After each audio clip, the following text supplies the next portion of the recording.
अगर आपको किसी काम को करने का सही तरीका पता लग जाए तो आप उस काम में महारत हासिल कर सकते हो, और वहीं अगर आपको सही तरीका पता नहीं है तो आप लाख कोशिश कर लीजिए, आप उसमें बेहतर बन ही नहीं सकते। और इसीलिए आज हम लोग रनिंग करने का असल तरीका जानेंगे, वो सारी बातें जानेंगे जो कि एक इंसान को जानना जरूरी है अगर वो रनिंग करता है तो। जैसे रनिंग कैसे स्टार्ट करना चाहिए, रनिंग करते समय पैर को कैसे पटकना चाहिए, हम लोग को श्वास किस तरीके से लेना चाहिए, बॉडी का पोजीशन क्या होना चाहिए, हम लोग अपने स्टेमिना और स्पीड को कैसे बढ़ा सकते हैं, रनिंग के बाद और पहले कौन से एक्सरसाइज को करना चाहिए। इसके अलावा कुछ प्रॉब्लम्स को भी सॉल्व करेंगे कि रनिंग करते वक्त अगर सांस फूलता है तो इसे आप कैसे ठीक कर सकते हो, सीने में दर्द होता है, पैर में दर्द होने लगता है, तो इन सब चीजों को आप कैसे ठीक कर सकते हो। तो वीडियो को पूरा आखिर तक देखिएगा, क्योंकि यहाँ पे मैं आपको कोई बनी बनाई बातें नहीं बताऊंगा, बल्कि मैं अपना रियल एक्सपीरियंस शेयर करूंगा, क्योंकि मैं लगभग 5 सालों तक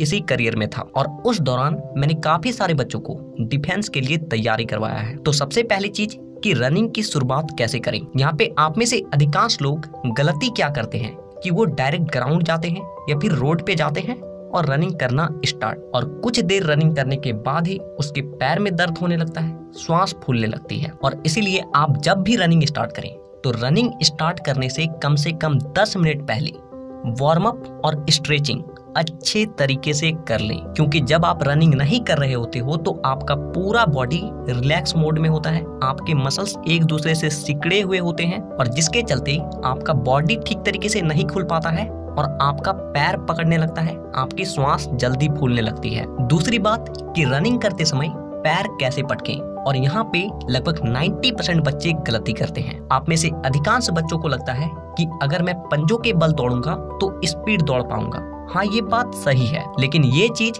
हर वक्त काम नहीं आती, इसीलिए ध्यान से समझिए मैं क्या बोल रहा हूँ। अगर आप कोई लॉन्ग रनिंग कर रहे हैं, जैसे कि 5 किलोमीटर हो गया, 10 किलोमीटर हो गया, 1600 मीटर हो गया, या फिर कोई मैराथन हो गया, ऐसी स्थिति में आपको कभी भी अपने पंजों के बल नहीं दौड़ना है, क्योंकि पंजों के बल दौड़ने से आप जल्दी थकते हो और ऐसी स्थिति में आप लॉन्ग रनिंग कभी भी कंप्लीट नहीं कर पाओगे। तो अब आपको पैर कैसे पटकना है वो ध्यान से समझिए। आप जैसे ही अपने पंजों को जमीन से सटाते हो वैसे ही आपकी एड़ी भी जमीन से सट जाना चाहिए, यानी कि नॉर्मल आपको अपने पैरों को फ्लैट पटक के दौड़ना है। लेकिन ध्यान रहे, ऐसा नहीं कि डायरेक्ट अपने पैरों को ले गए और धड़ाम से सीधा बजा दिए, ऐसे करोगे फ्लैट फुट की परेशानी हो जाएगी। इसलिए जिस तरीके से एक एरोप्लेन लैंड करता है, यानी कि एक पहिए को पहले रखता है और फिर दूसरे को, ठीक उसी तरीके से आपको पंजे को पहले रखना है और फिर एड़ी को। और जब आपका अगला स्टेप आए तो उस वक्त पंजे से जमीन को जितना हो सके पीछे की ओर ढकेलिए और अपने बॉडी को आगे की ओर फेंकिए। और वहीं पे अगर आप स्प्रिंटिंग करते हो, 100 मीटर, 200 मीटर, 500 मीटर की रनिंग है, तो ऐसी स्थिति में आप अपने पंजों पे दौड़ सकते हो और आप बहुत स्पीड दौड़ सकते हो। तीसरी बात कि आपकी बॉडी और सिर का पोजीशन कैसा होना चाहिए, क्योंकि ये आपके स्पीड पे बहुत ज्यादा मायने रखती है। सबसे पहली चीज कि जब भी आप रनिंग करें अपने बॉडी को पूरी तरीके से रिलैक्स रखें। दूसरी चीज कि अपने हाथों को कभी भी दाएं बाएं फेंक कर ना दौड़ें, बल्कि आपका हाथ सीधा पीछे जाएगा, आपकी कोहनी सीधा पीछे जाएगा और सीधा आगे की ओर आएगा, क्योंकि ऐसा करने से आप अपने हाथ को जल्दी से आगे पीछे कर सकते हो। और क्योंकि आपके हाथ के हिसाब से ही आपका पैर आगे पीछे होता है, यानी कि जब आपका हाथ पीछे जाता है पैर आगे जाता है, यानी कि जितनी स्पीड आपकी हाथ की होगी आपका रनिंग उतना ही ज्यादा स्पीड होगा। इसीलिए हमेशा हाथ को सीधा आगे और पीछे करें, और आप मुट्ठी को बांध भी सकते हो और खोल कर भी दौड़ सकते हो।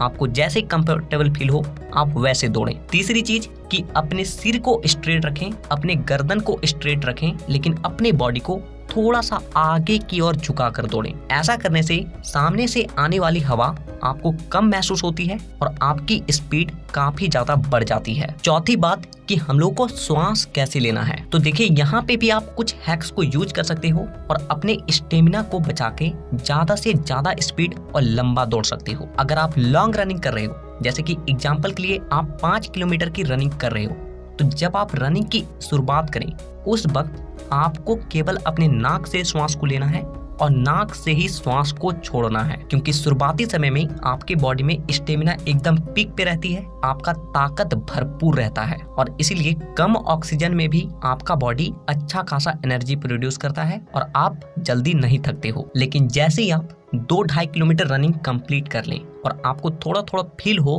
कि अब आप थक रहे हैं, तो ऐसी स्थिति में भी आपको अपने नाक से श्वास को लेना है, लेकिन नाक से छोड़ना नहीं है बल्कि मुंह से छोड़ना है। और जब लास्ट के कुछ किलोमीटर बाकी रह जाए और आपको लगे कि आप बहुत ज्यादा थक चुके हो, तो आपको अपने मुंह से श्वास को लेना है, लेकिन मुंह से छोड़ना नहीं है बल्कि नाक से छोड़ना है। और जैसे ही लास्ट के 100 से 200 मीटर बच जाए, राम का नाम लो और नाक मुंह दोनों से श्वास लो और दोनों से छोड़ो और रगड़ के एकदम लास्ट के 100 मीटर कंप्लीट करो। अगर आप इस तरीके से अपने श्वास को लोगे तो आप लॉन्ग रनिंग को आसानी से कंप्लीट कर पाओगे, अपने एनर्जी को बहुत ज्यादा बचाते हुए कंप्लीट कर पाओगे। लेकिन वहीं पे अगर आप शॉर्ट रनिंग करते हो, स्प्रिंटिंग कर रहे हो, तो आप अपने नाक और मुंह दोनों से श्वास को लें और दोनों से ही श्वास को छोड़ें। और वहीं अगर आप एक मीडियम रनिंग करते हो, जैसे कि 1600 मीटर हो गया, 1.5 किलोमीटर हो गया, तो इसमें भी आपको अपने श्वास को बचा के चलना है, यानी कि लॉन्ग रनिंग वाला स्टेप को ही अपनाना है। शुरुआत के 400 से 500 मीटर आप अपने नाक से श्वास को लें और नाक से छोड़ें और बाकी आप नाक मुंह दोनों से लेकर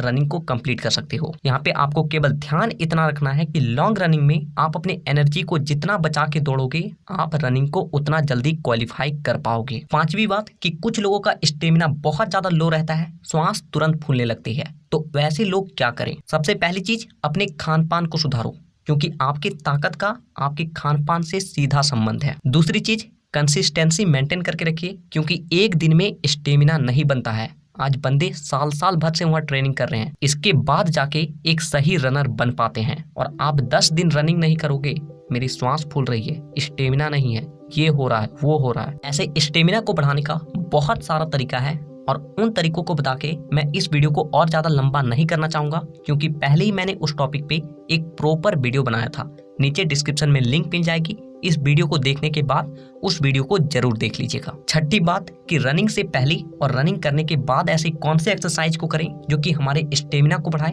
हमारे स्पीड को बढ़ाए। तो इसके ऊपर भी आपको हमारे चैनल पे वीडियो मिल जाएगी, आप उन वीडियोस को देख लें, क्योंकि रनिंग से पहले और बाद किया गया एक्सरसाइज आपके रनिंग को बहुत ज्यादा इफेक्ट करती है। 7वीं बात कि कुछ लोगों का श्वास बहुत ज्यादा फूलने लगता है, किसी का पेट में दर्द होता है, सीने में दर्द होने लगता है, पैर में दर्द होने लगता है, तो इन सब चीजों को आप कैसे ठीक कर सकते हो? सबसे पहली बात कि रनिंग करते वक्त सीने और पेट में दर्द केवल उन्हीं लोगों को होता है जिसके पेट में गैस जमी होती है। इसीलिए अपने पेट को ठीक तरीके से साफ करो, पानी ज्यादा से ज्यादा पियो, कुछ दिनों में आपका ये प्रॉब्लम अपने आप ही ठीक हो जाएगा। और अगर आपको बहुत ज्यादा दर्द होने लगता है तो एक बार डॉक्टर से जरूर मिल लें। दूसरी बात कि अगर आपका श्वास बहुत ज्यादा फूलता है तो इसके लिए आपको क्या करना है कि रनिंग से 10-15 मिनट पहले कहीं पे आराम से बैठ जाएं और इन दोनों प्राणायाम को करना है। पहला अनुलोम विलोम और दूसरा कपालभाति। दोनों प्राणायाम आपके फेफड़ों को एक्सपेंड करती है और जिससे उसमें ऑक्सीजन ज्यादा मात्रा में आता है और आपकी स्टेमिना पीक पे जाती है, आप जल्दी नहीं थकते हो। तीसरी बात कि पैर में दर्द होने लगता है,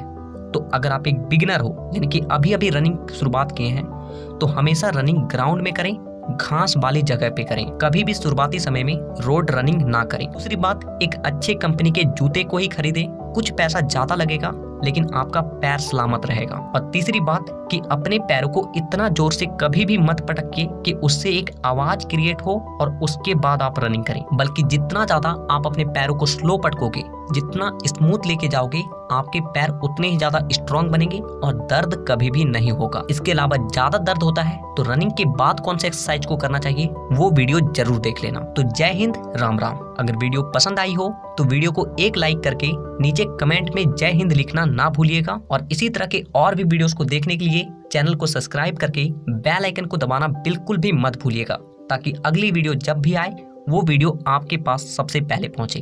तो वीडियो देखने के लिए दिल से धन्यवाद।